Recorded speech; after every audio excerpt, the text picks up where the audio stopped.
Audio Jungle.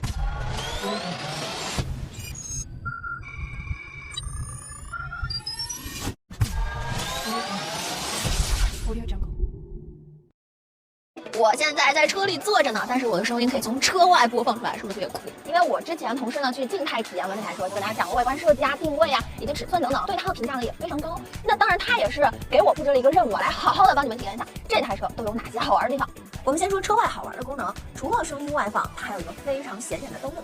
我可以用这个灯幕进行看一场灯光秀，来给大家秀一段经典名曲，准备好了吗？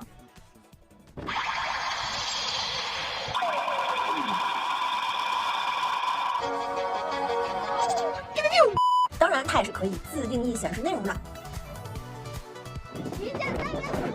但我也猜测啊，这个灯幕在这个起步的22万的这个配置上，有可能是要花钱选装的。如果你们买这台车，会不会选这个灯幕？再来说说车内好玩的地方。首先是这个屏幕，它叫向日葵屏，按这个字面意思来理解之后，它是可以摆头的。来给大家演示一下啊，4指滑动，它整个屏幕就转向我了。然后我在这边4指滑动，转向副驾了，然后5指。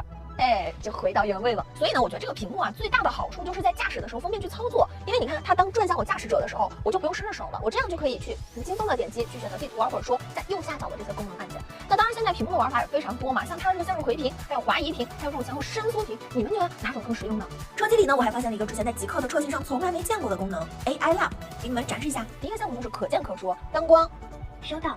驾驶好的，能量管理好的，仪表屏幕保护好的，10分钟搞定。好了。第二个呢是注视感应调节后视镜，也就是你看哪个方向，它就调哪边的后视镜。第三个更有意思，它相当于是一个 AI 对话的直播间。就在这个直播间里，你问什么问题，它是 AI 算法给你做出回答或者说拓展，基本上没有什么问题能难倒它。嗨，伊娃，我在，给我推荐一下三亚点评分最高的餐厅。以下是三亚市点评分数较高的餐厅。我就问一句，他给我出了1、2、3、4、5、6个选择。当然，我也专门问了一下，就这个 AI 算法现在能不能够支持帮我直接生成文本，或者生成一张我想要的图片？官方回答呢说之后是有这个可能的，所以更多 AI 功能，敬请期待吧。这一次呢，内饰部分也是正式亮相，所以我们也顺带来看一下它内饰的部分。其实整体的风格跟极客 X 非常的相像，但是有一些细节是不一样的。比如说，你看它的仪表，看它的这个超薄的中控屏，是不是跟001 FR 的更接近呢？同时，它也保留了之前在极客 X 上我就夸过的设计和质感。你看看这个化妆灯、眼镜盒、车顶拉手、小挂钩，还有顶棚和门板侧面都是超纤绒材质。我觉得这个内饰也是非常有诚意的。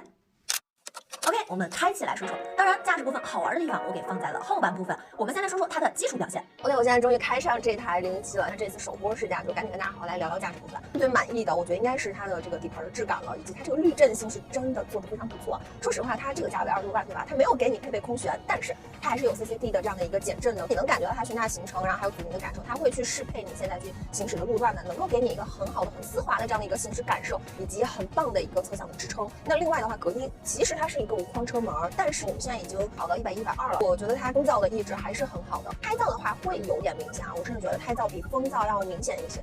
那另外的话就是动力了，没得说，因为其实我是更想去试一下它的后驱版本的。即便是后驱版本呢，它也是一个大后驱，310千瓦的一个最大功率，也是在这个级别内非常快的，0-100加速时间5.4秒。但是这一次给的试驾车型都是4驱的啊，也是3秒俱乐部的选手就告诉你踩一脚，就也是这种，就会让你觉得很推的感觉。但是我觉得这台车它整体的驾控表现还是偏舒适向的。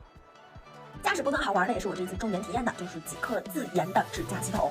重中之重，高速 NZP 呢，在开放路段我也体验了一下。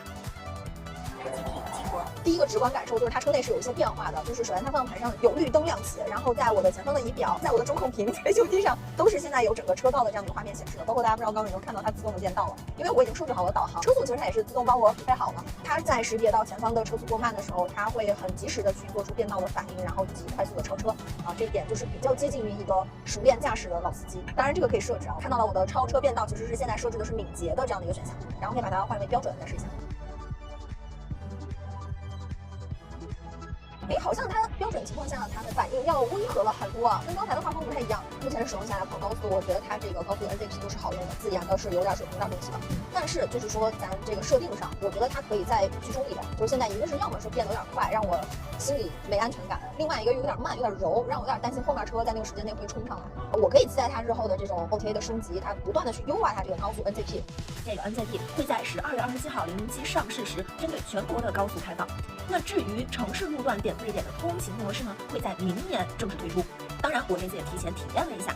关于这个方面的表现和体验建议，我也会单独发一个小视频出来，大家可以关注我一下。那依托于它的摄像头和硬件水平，它可以拓展出更多的玩法，比如说指尖停车，自定义选择你想要停的位置，还有立体车库停车，在狭窄的立体车库表现也是非常不错。那关于这台车的续航、电池以及快充，我觉得也有必要跟大家去聊一聊的。